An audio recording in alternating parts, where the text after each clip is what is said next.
దీపారాధనలో ఈ పొరపాట్లు అస్సలు చేయకండి. దాదాపు ప్రతి ఇంట్లో దేవుడికి పూజ చేస్తాం. హిందూ సాంప్రదాయంలో దీపారాధన జరిగే ప్రదేశంలో మహాలక్ష్మి స్థిర నివాసం ఉంటుందని, దీపం లేని ఇల్లు కళావిహీనమై అలక్ష్మి స్థానం అవుతాయని పెద్దల మాట. పూజ చేసేటప్పుడు ఈ తప్పులు చేస్తే మాత్రం మీరు పూజ చేసినా ఫలితం ఉండదు. పూజ చేసేటప్పుడు పొరపాటున కూడా ఏ తప్పులు చేయకూడదో ఇప్పుడు మనం ఈ వీడియోలో చూద్దాం. చాలామంది స్త్రీలు ఇంట్లో పనులు ముగించుకొని 12 గంటలకు మిట్ట మధ్యాహ్నం పూజలు చేస్తూ ఉంటారు. కానీ మిట్ట మధ్యాహ్నం అసలు పూజలు చేయకూడదు. స్త్రీలు జుట్టు విరపూసుకొని పూజలు అసలే చేయకూడదు. తలస్నానం చేశాక జుట్టుకు నీరు కారుతూ ఉన్నప్పుడు పూజ చేయకూడదు. ఇంటి ముందు ముగ్గు లేకుండా పూజ చేయకూడదు. దేవుని పటాలను కనీసం వారానికి ఒక్కసారి అయినా తప్పనిసరిగా శుభ్రం చేయాలి. సాయంత్రం పూట దేవుని పటాలను శుభ్రం చేయకూడదు. ఇంట్లో పూజ చేసేటప్పుడు ఇల్లు మొత్తం ఖచ్చితంగా శుభ్రం చేసుకోవాలి. ఇంటిని శుభ్రం చేయకుండా ఎట్టి పరిస్థితుల్లోనూ పూజ చేయకూడదు. నలుపు రంగు దుస్తులు ధరించి పొరపాటున కూడా పూజ చేయకూడదు. స్త్రీలు నుదుటన కుంకుమ బొట్టు లేకుండా పూజ చేయకూడదు. వినాయకుడికి పొరపాటున కూడా తులసి మాలను సమర్పించకూడదు. మీ కోరికలు నెరవేరాలంటే వినాయకునికి గరిక మాలను సమర్పించండి. ఇలా చేస్తే మీ కోరిక ఖచ్చితంగా నెరవేరుతుంది. దేవుని పటాలకు కుంకుమ బొట్టు ఒకటే పెట్టి పూజ చేయకూడదు. దేవుని పటాలకు తప్పనిసరిగా పసుపు లేదా గంధం రాసి కుంకుమ బొట్టు పెట్టాలి. పూజా గదిని శుభ్రం చేసేటప్పుడు పొరపాటున కూడా చీపురుని వాడకూడదు. పూజా గదిని శుభ్రం చేయడానికి ఏదైనా వస్త్రాన్ని వాడటం మంచిది. మంగళవారం దేవుని పటాలను శుభ్రం చేయకూడదు. నీళ్లతో కడిగిన పూలను దేవుని పూజలో ఉపయోగించకూడదు అని పండితులు చెప్తున్నారు. స్నానం చేయకుండా దేవునికి నైవేద్యం తయారు చేయకూడదు. స్నానం చేయకుండా దేవుడికి సమర్పించే పూలు కోయకూడదు. వాసన చూసిన పూలను పూజలో దేవునికి సమర్పించకూడదు. కింద పడిన పూలను కూడా పూజలో వాడకూడదు. టీవీ చూస్తూ ఇతరులతో మాట్లాడుతూ పూజ చేయకూడదు. పూజ చేసేటప్పుడు మనసంతా దేవునిపైనే పెట్టాలి. ముళ్ళు కలిగిన పూలు, రెక్కలు తెగిన పూలు దేవునికి వాడకూడదు. దీపాన్ని వెలిగించేటప్పుడు నేరుగా అగ్గిపుల్లతో వెలిగించకూడదు. ఏకహారతి ఉపయోగించి కానీ కర్పూరం ఉపయోగించి కానీ దీపాన్ని వెలిగించడం ఉత్తమం. నిలబడి పూజ చేయకూడదు.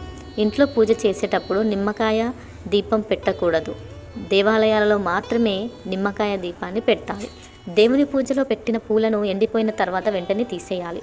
చిరిగిపోయిన దేవుని పటాలను, మాసిపోయిన దేవుని పటాలకు, రూపం కూడా కనిపించని దేవుని పటాలను పూజలో చేయకూడదు. ఒకవేళ పూజ చేసినా ఫలితం ఉండదు. పూజా మందిరంలో ఉన్న పాత దేవుని పటాలను పారే నీటిలో కానీ ఏదైనా దేవాలయంలో కానీ పెట్టాలి. అంతేకాని పాత దేవుని పటాలను ఎక్కడ పడితే అక్కడ వదిలేయకూడదు.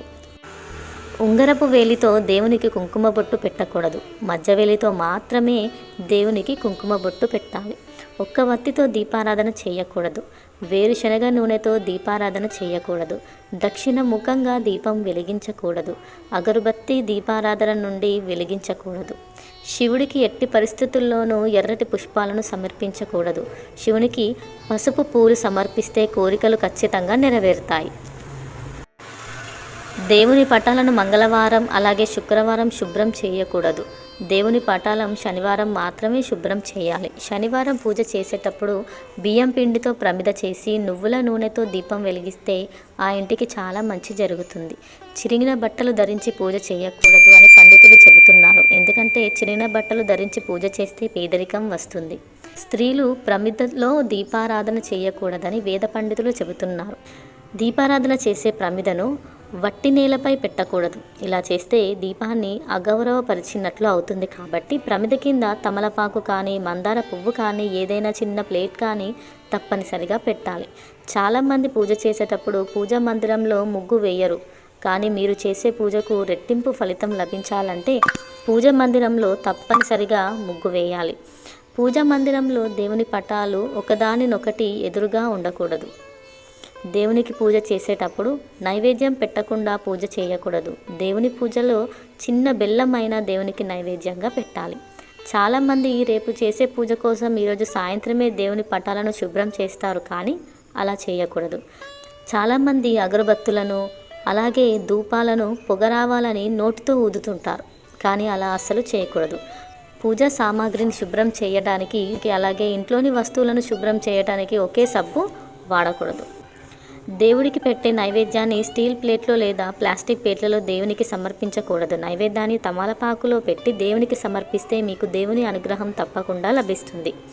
దేవునికి పెట్టిన నైవేద్యాన్ని పొరపాటున కూడా పడేయకూడదు. పూజ పూర్తయిన వెంటనే దేవునికి పెట్టిన నైవేద్యాన్ని ఇంట్లోని వారు కుటుంబ సభ్యులందరితో కలిసి తప్పనిసరిగా స్వీకరించాలి. ఇలా చేయడం ద్వారా దేవుని అనుగ్రహం ఎల్లప్పుడూ మీ కుటుంబంపై ఉంటుంది. పూజ గదిలో తప్పనిసరిగా అక్షింతలు ఉండేలా చూసుకోవాలి. మీరు బయటకు వెళ్ళిన పని దిగ్విజయంగా జరగాలి అంటే పూజ గదిలోని అక్షింతలను మీ ఇంట్లోని పెద్దవారి చేత మీ తలపైన వేయించుకొని ఆశీర్వాదాలు తీసుకోండి. ఇలా చేయడం ద్వారా మీరు బయటకు వెళ్ళిన పని ఎటువంటి ఆటంకాలు లేకుండా దిగ్విజయంగా పూర్తి చేస్తారు. తదాస్తు దేవతలు ఎక్కువగా యజ్ఞాలు, యాగాలు, పూజలు జరిగే చోట సంచరిస్తూ ఉంటారు కాబట్టి సాయంత్రం చేసే పూజలకు చాలా శక్తి ఉంటుంది. సాయంత్రం సమయంలో 6 గంటల నుండి 7 గంటల మధ్యలో పూజ చేసి దేవునికి నమస్కరించి మీ మనసులోని ఏది కోరుకున్న తదాస్తు దేవతల అనుగ్రహం వల్ల మీ కోరికలు త్వరలోనే నెరవేరుతాయి. సాయంత్రం చేసే పూజ 1000 రెట్లు ఎక్కువగా పుణ్యప్రాప్తిని ఇస్తుందని వేద పండితులు చెప్తున్నారు. అలాగే తదాస్తు దేవతలు తిరిగే సమయంలో దేవాలయాలకు వెళ్తే 3,000,000 దేవతల అనుగ్రహం పొందవచ్చు అని కూడా పండితులు చెప్తున్నారు.